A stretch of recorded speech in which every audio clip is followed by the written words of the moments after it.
देता हूं। कल गीता जयंती हुई और आज प्राणनाथ जी के उस पंथ पे चलते हुए भगवान कृष्ण के अलौकिक वातावरण के दर्शन हुआ। ऐसा लगा जिंदगी धन्य हो गई, इतना आनंद आया, इतना अच्छा लग रहा। मैं सोच के आया था इतनी बड़ी संख्या में भगवान कृष्ण के अनुयायी मिल जाए, थोड़ा सा मैं दुविधा में था। कार्यक्रम तो होगा लेकिन इतना भव्य दिव्य कार्यक्रम है, जितने लोग यहाँ बैठे उससे ज्यादा तो बाहर खड़े हैं। ये गोपाल कृष्ण की माया, भगवान कृष्ण की माया हमारे लिए सौभाग्य की बात है। 5000 साल पहले ऐसे भगवान कृष्ण हुए। हमारे तो 33 करोड़ देवी देवता है, लेकिन ये बात तो पक्का है, कृष्ण भगवान का जीवन, एक एक क्षण, एक एक घटना हम सबके लिए सदैव प्रेरणा देने वाली। हमारे लिए कितना आनंद आता है भगवान की एक एक लीला के साथ उनका अपना। इस क्षेत्र में मैं देख रहा हूं कि भगवान के गांव के लोगों से, गरीब लोगों से, वनवासी लोगों से, आदिवासी लोगों से जो संबंध आया, उसको निभाने के लिए क्या किया भगवान ने?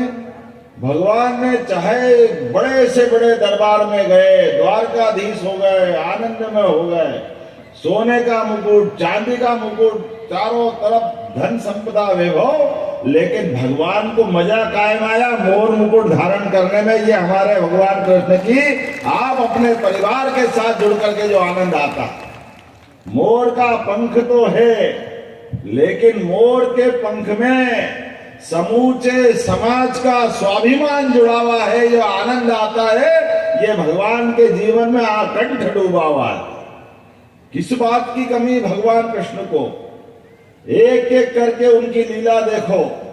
भगवान ने बड़े से बड़े और पद को धारण कर लिया, लेकिन गाय माता को पाल करके जो उनने गोपाल बनाया हम सबको, वो जीवन भर उनको भी कोई गोपाल बोलता तो आनंद में डूब जाते। ये भगवान कृष्ण की लीला है। एक वो तो बता कितनी प्रकार की चीजें हैं। भगवान कृष्ण का जीवन कष्टों से, कष्ट की पराकाष्ठा से, कितना कष्ट भगवान को हुआ। जिस बच्चे को पैदा होने के पहले माता पिता को जेल जाना पड़ा, कितना कष्ट होगा, सो आप।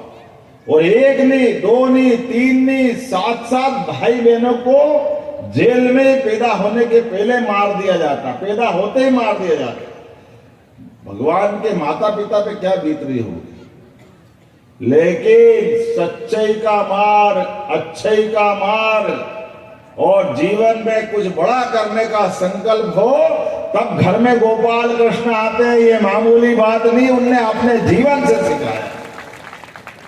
और इतने आकर्षणों के बाद भी जब अपना जन्म भगवान का हो गया, जन्म होने के बाद अपने नदी, पहाड़, पर्वत, गोकुल, वृंदावन से आनंद में डूबने के लिए, अपने गांव वालों के लिए जल के ऊपर, जमुना जी के ऊपर पहला हक हमारे गांव वालों का होना चाहिए।